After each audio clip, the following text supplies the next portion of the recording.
assist करेंगे कि ma'am. Good evening, friends. Vrinda and I decided to do it this way, that I would speak about the history of the Uniform Civil Code, and Vrinda, who has studied the Uttarakhand Code quite seriously, she will, among other things, focus on that. I want to start by saying that I want us to think about the fact that the problem with the Uniform Civil Code is not only that it is patriarchal. I mean to say that, let's say the Uttarakhand Code had not been passed, we still had problems with the Uniform Civil Code. So I want us to remember that that at least I personally and a large part of the feminist movements in India are opposed to the very idea of a uniform civil code, and I think this is something that we need to keep in mind. So it's not just that there's a bad uniform civil code which has come from Uttarakhand and there could be a good uniform civil code. We are opposed to that. So some of the things I say you might know, some you may not know, but I'm going to go very quickly through the history of the civil code. So this idea goes back to the 30s, to the 1930s, and initially in the 30s there was quite a push on the part of women activists and the AIWC at that time for a uniform civil code, and the demand for a uniform civil code more or less went on till it's only in the 90s that the women's movement, so you'll also see that sometimes I'm saying women's movement and sometimes I'm saying feminist movement. We used to call it the women's movement till fairly recently, but now we prefer, for obvious reasons, to call it the feminist movement, because people of all genders are part of the queer feminist movement. But till the 90s, we called it the women's movement, we called ourselves the women's movement, Mahila Andolan, Jo bhi tha, we used terms like that. So till the 90s, there was actually a push for the Uniform Civil Code, but from the 90s, the position of the women's movement of the time also changed. And ever since then, there have been very complex arguments that have been made by many scholars and activists, but somehow the voices of feminists never reached the mainstream. So if you think about the Uniform Civil Code, it's always seen as a choice between national integrity, that is, if you're for a Uniform Civil Code, you're for national integrity, and if you're against the Uniform Civil Code, you are a community that is defending your cultural rights. So it's always presented as if the choice is between these two, but of course we have been making much more complex arguments. And those complex arguments have to do with gender justice. So now when the BJP routinely invokes some idea of gender justice in its various policies, that is actually a very distorted and very, it's like a caricature of what we could call gender justice, but you will see the BJP invoking gender justice when it talks about the Uniform Civil Code now. And so for over 8 decades, more than 8 decades, from the 1930s, the women's movement has debated among ourselves also the desirability of a UCC, replacing various personal laws which are applicable to the various religious communities. And all these laws have discriminated against women in relation to marriage, divorce, inheritance, the custody of children, and so on, right? But somehow that was not the way it was talked about. So what we need to ask is, why uniformity? What is the value of uniformity? How does uniformity or national integrity, if uniformity is important for national integrity, how does that benefit the woman who is at the receiving end of domestic abuse, injustice, and so on? How does uniformity help the woman who is at the receiving end of discriminatory laws? It's a question that we need to ask.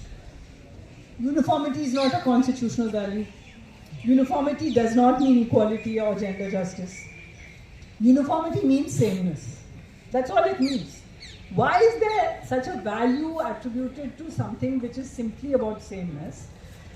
And if you're going to talk about sameness, then it implies a uniform standard which everybody will have to meet. The question is, who will decide this uniform standard? What will this uniform standard be? Uniformity is the strategy that is used by authoritarian regimes to homogenize populations and to make them amenable to greater control by the state. This was also the British colonial project.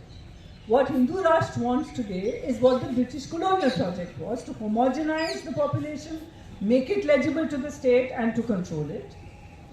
And the different personal laws for different communities were prepared under colonialism by treating each community as if it were homogeneous, as if there was no heterogeneity within these communities. So when the religious personal laws were being formed under colonialism and coming into being under colonialism, the colonial state was recognizing only the powerful voices within each community, and those would be the dominant male voices, those who claim the power of scriptures, etc.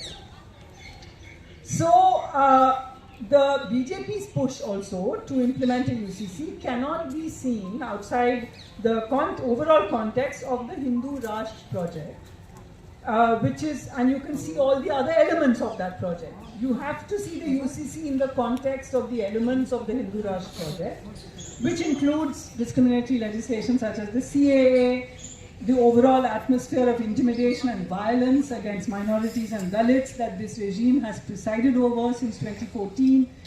And the invocation of uniformity is therefore a project, is part of the project of carrying forward a colonial legacy so that was a project of British colonialism. This is a project of Brahminical colonialism. So the Hindutva project of decolonizing is really a project of recolonizing the heterogeneity of communities that are not communities that are not Muslim, Sikh, Christian or Parsi. It's a very heterogeneous set of communities we have. That is the definition of Hindu. You all know that. Under the law, you're a Hindu if you're not Muslim, Christian, Jewish or Parsi. So these heterogeneous communities are being, the attempt is to Brahminize them, and that is the project that they're calling decolonial. This project, you see the beginning of, so it was not always a Hindu Rashtra project, but any kind of project that the nation state has undertaken acquires a particular form under Hindu Rashtra. So if you go back to, so this project is an older project of homogenizing communities. So the codification of Hindu law in 1955 and 1956 established this definition of Hindu that I just said, all communities that are not. And it also established a certain uniformity for a range of heterogeneous communities. But this uniformity, in fact, deprived women of many communities from the better rights to property and in marriage than they had previously. That is to say, when these acts were passed, Hindu code bills were passed, and it codified Hindu law, what was called Hindu law, the baseline was the condition of Brahmin women, which was the worst. So the Hindu law, the codified law improved the condition of Brahmin women, but it empowered Brahmin women to some extent, but it took away, for example, from other communities, for example, Jain widows, the much better provisions that they previously had under their own customary law. So the codification of quote-unquote Hindu practices essentially took away the rights of many other communities which had better laws. The Hindu Succession Act, for example, nullified the better condition of daughters under matrilineal laws, making sons equal inheritors. And originally, Dr. Ambedkar had said that matrilineal communities should be exempted from the provisions, purview of the Hindu Code Bill, but that exemption was removed, while empowering men under matrilineal. So under matrilineal men were empowered, but the Hindu Succession Act refused women from non-matrilineal communities, the vast majority, rights to co-parsonal property, a situation that was rectified in 2005. I'll come to this business about individual rights to land at the end of my talk, but it's not a very simple, progressive development. for women to get rights to co-passing land, and I'll say why. So what you're saying is that the so-called reformed law was actually just a codified law. When you codify something, there's a uniform standard. That standard was the condition of Brahmin women, who were much worse off. So improving their condition, but making that then the baseline for all communities, meant that many other better practices of marriage, inheritance, custody of children were removed for other non-Brahmin communities. The only example of a uniform code in India that we have is the Portuguese Civil Procedure Code, passed in 1939, which Goa has, which is neither uniform nor gender just. So this term just gets tossed around. The positive aspect of Goa's, so what happens under this code is that marriage law, so it's neither uniform nor gender just. Marriage laws differ for Catholics and people of other faiths. If a marriage is solemnized in church, then church law applies, which permits, for example, the arbitrary annulment at the behest of any one of the parties. The customs and usages of the Hindus of Goa are recognized under this so-called Uniform Code of Goa, which includes limited, quote-unquote, limited polygamy for Hindus. The positive aspect of Goa's civil code is the community property law, which guarantees each spouse 50% of all assets owned and inheritable at the time of marriage. But this provision can be sidestepped in practice given the power relations in a marriage, and studies show it has not made any impact on incidences of domestic violence.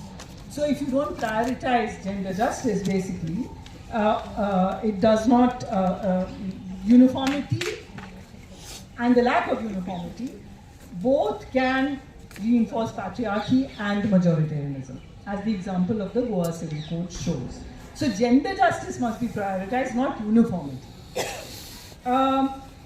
Now, the reason UCC is in the directive principles of part of the Constitution and not the fundamental rights is because the Constituent Assembly came to the understanding that the diversity of practices in this country was so great, they wanted not to override them by one law, but to maintain as a horizon the possibility of a common set of laws that would embody the values of the preamble.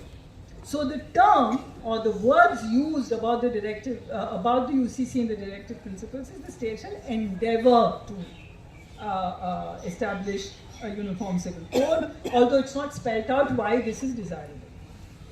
At the same time, and this has been pointed out by many feminists, including Vrinda, that the directive principles also call for a number of other goals that the state should endeavor to bring about. There are other directive principles. Let's talk about those. What are those other directive principles? Participation of workers in management of industries. Free and compulsory education for all children under the age of 14. To protect every monument of historic interest from disfigurement and destruction. Why only after the UCC? What about these? These are also directive principles. From the Manusmriti to the functioning of present-day laws, discriminate. So what we're really saying is that, so I'm saying that from the Manusmriti to present-day laws, discrimination is there. Discrimination protecting the powerful is evident in practice, sometimes in theory. So when we question the value of uniformity, the opposite of that is not discrimination. For us, the opposite of uniformity is diversity. So we're not saying, we're not justifying discrimination, we are saying we need to protect diversity. So again and again what happens with the UCC is that it is talked about as if its value is self-evident. Once you say the Uniform Civil Code, then all other conversation has to immediately stop. There's a way in which, for example, these are the ways in which the Vice President put it some months ago. A UCC will bind the nation more effectively. Not clear why. How will the UCC bind the nation more effectively? Also that not to have the UCC is corrosive to our values. So at that point, we were still saying, okay, what are these values that not having a UCC is corrosive to? As we will see when Vrinda starts speaking, we know what those values are now, because Uttarakhand has shown us our Brahminical, patriarchal values. what the absence of a UCC is corrosive too. The absence of a UCC does not permit us to establish Brahminical patriarchal values as the norm. So what is nice or what is interesting or good about the BJP is that they just spell it out for you. The Uttarakhand Uniform Civil Code is like a charter of Brahminical patriarchy. When Umar Chakravarti used this term Brahminical patriarchy first, it took a long time for people to understand. Now we can just hand them the Uttarakhand Civil Code. You know. This is Brahminical patriarchy. So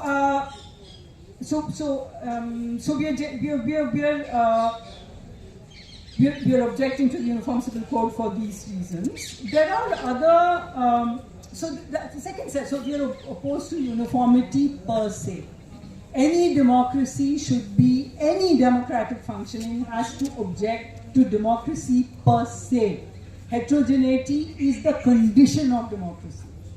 And nowhere in the world is it said, nowhere in legal scholarship, nowhere in legal practice, is it assumed that one law or uniform law is more just than a multiplicity of laws. There is no argument can be made for this, no argument has been made for it, not by these people either. Uniformity is not a value that we defend at all, and uniformity can only be authoritarian, it can only represent dominance. The second set of questions that I want to quickly raise is that you hear sometimes, it's said sometimes. Now, after the Uttarakhand Civil Code, all bets are off, because now we are no longer speculating about what a uniform civil code will look like. But I did want to initially, as I said, say that uniformity is a value that we should reject unilaterally, even if it is a uniform.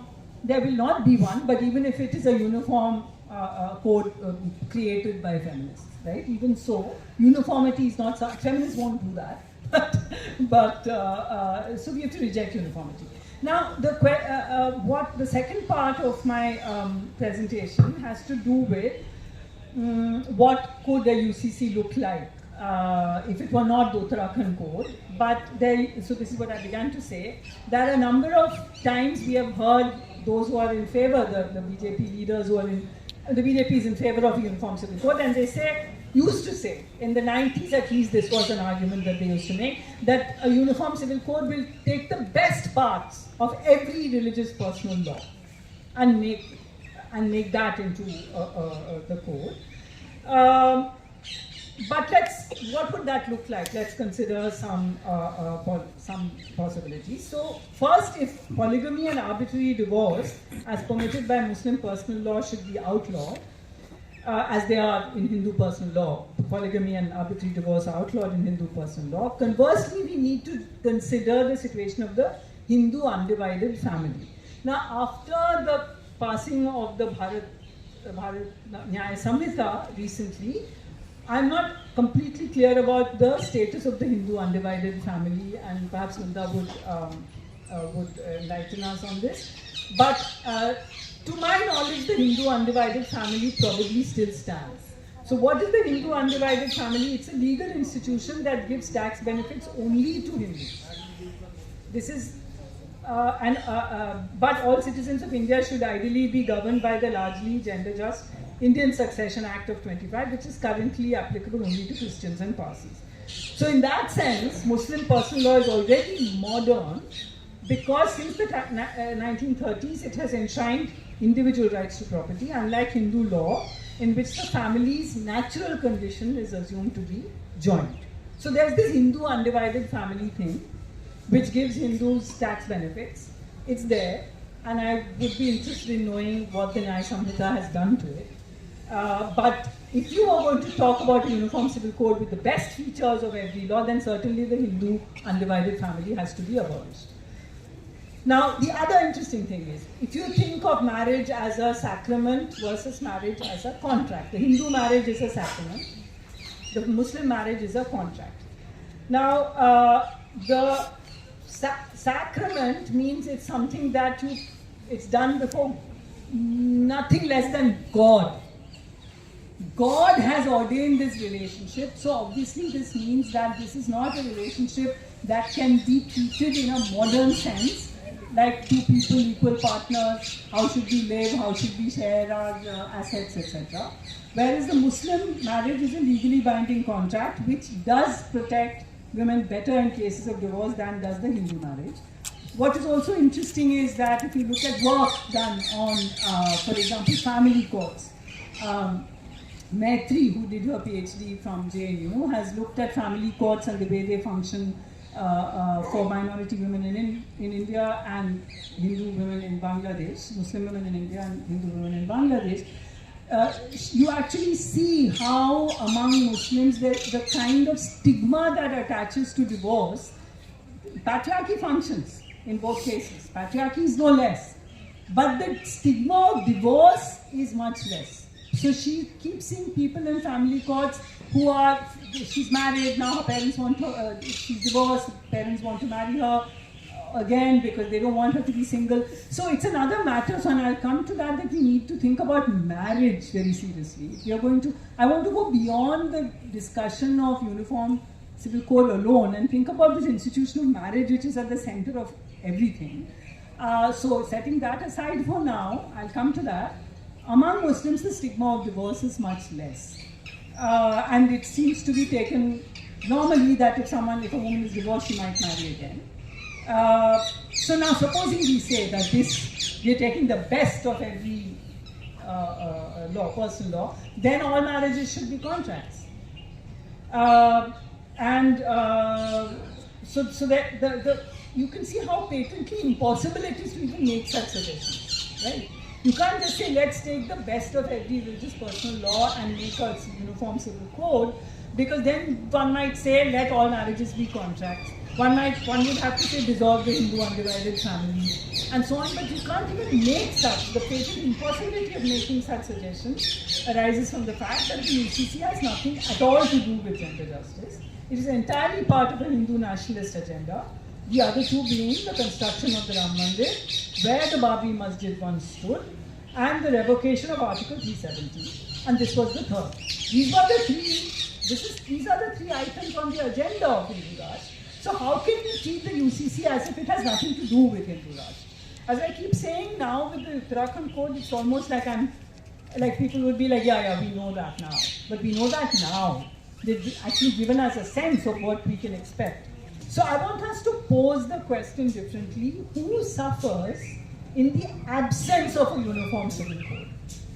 Let's ask the question in that way. Who suffers in the absence of a uniform civil code? In the current phase of BJP rule since 2014, gender justice is explicitly invoked by Hindu nationalists while discussing a UCC. So in that sense, I guess the feminists won. It's a hollow victory. But at least we made them say gender justice, gender justice, gender justice. We made them say that. Earlier it was always national integrity. It still is also national integrity, but... so gender justice is explicitly invoked, but only for Muslim women who have, of course, long been seen as victims of polygamy and triple talaq. But for decades, feminist legal practice has, without a uniform civil code, used on behalf of countless Muslim women, successfully used both the Protection of Women from Domestic Violence Act 2005, which is available to all Indian citizens regardless of religious identity, as well as the Muslim Women Protection of Rights from Divorce Act of 1986 to deal with polygamy and triple talaq. These two laws have been used very creatively by women, by feminist lawyers, not necessarily women, by feminist lawyers to protect the rights of Muslim women. So you don't, again, need a UCC for that. We know the triple talaq was outlawed in 2019, but this came out of where? It came out of a massive grassroots movement by the Bharatiya Muslim Mahila Andolan, which is a Muslim women's grassroots movement, and it has over 100,000 women as members. It has actively campaigned. It won this case.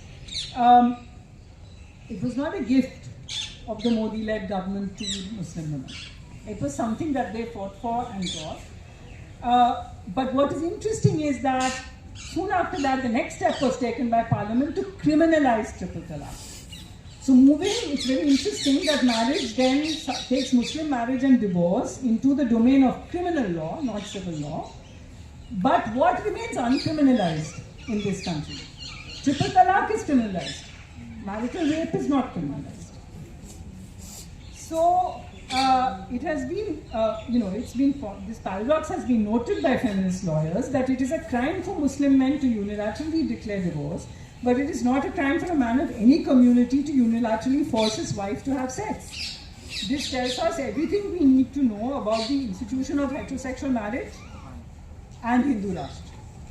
About polygamy, it needs to be said that while that men across communities are polygamous, across communities, it's not only Muslim men who are polygamous. Many men, it's very common, there's a lot of migration in the country, men live in one place, their home is in another place. It's very common. Polygamy across the board is common. But what happens is that under Sharia law, polygamy has a legal standing. And so what happens is that technically at least, wives can claim maintenance, can claim justice. There's a certain legal recognition of that position of the wife. But that's not there under Hindu law. So there are no rights or obligations towards second wives. Now, if gender justice, and this I'll conclude with this for now, if gender justice is the value we espouse, rather than monogamy per se, are we saying let's end polygamy and enshrine monogamy as the most valuable, sacred thing? Certainly feminists are not saying that. So we need to really be thinking beyond polygamy as bad and monogamy as good. We need to think about how to protect, if gender justice is the value we espouse rather than monogamy per se, we should be thinking about how to protect this category called wife in the patriarchal institution of marriage. Wives are produced through the institution of compulsory heterosexual marriage, which is sustained by the unpaid productive and reproductive labor of women. Almost all women are exclusively trained only to be wives. That is the only training most women get, not only in this country. Thus, when a marriage fails to fulfill its patriarchal promise of security in return for that labor, all that most women are left with is the capacity for unskilled labor, or they remain trapped in marriage with children to provide for, while men marry again, legally or otherwise, producing still more dependent and exploited wives and children for whom they need to take no responsibility. If gender justice is the point of legal reforms, the centrality and power of marriage and the damage it can do to women is what must be mitigated. That would mean recognizing, at least as a first step, the reality of multiple wives as a common practice across communities and the protection of the rights of all women in such relationships. I just want to end by saying that the number of times you would have noticed in 2023 alone, the number of times the government and courts have declared that marriage is an institution that they are committed to protect. You would have noticed the number of cases in which different courts have said this. So I'll give you a couple of examples, and with that, a judgment on surrogacy for single women. Surrogacy is only permitted to married men and women. Single men and single women cannot avail of surrogacy. But in that judgment, the judge said a single woman approached the court wanting the right to avail of surrogacy, and the judge said, women can't have it all. You can't have it all. If you're not married, then you chose not to have children by surrogacy. So that's too bad. Or the Allahabad High Court, which is of course our model of what the courts are going to be. Every judgment of the Allahabad High Court is absolutely brilliant in this sense. The Allahabad High Court refused to protect an interfaith couple. So the Allahabad High Court has done a couple of things. It refused an interfaith couple. One partner was seeking habeas corpus on an unmarried lover being kept prisoner by their family. And the Allahabad High Court said, we are not living in a Western country, which we did not know till they told us. And so you refused to protect the interfaith couple. The Allahabad High Court again refused to entertain the plea of an adult Muslim woman living with her Hindu partner. She sought protection from the court because her family was harassing her. The court, the Allahabad High Court, declared that a married Muslim woman living with someone else is zina and haram under Sharia law. said the Allahabad High Court. And this is, her husband had actually already left her. He had married again. She was living with this Hindu man, and as adult citizens of this country, they were seeking protection from the court, and this is what the Allahabad High Court said. So the invocation of the Sharia was obviously just a cover for Brahminical patriarchy again, and the reimposition of controls over women's autonomy and self-determination. So that's why we must never have a uniform anything. And now I hand over to you.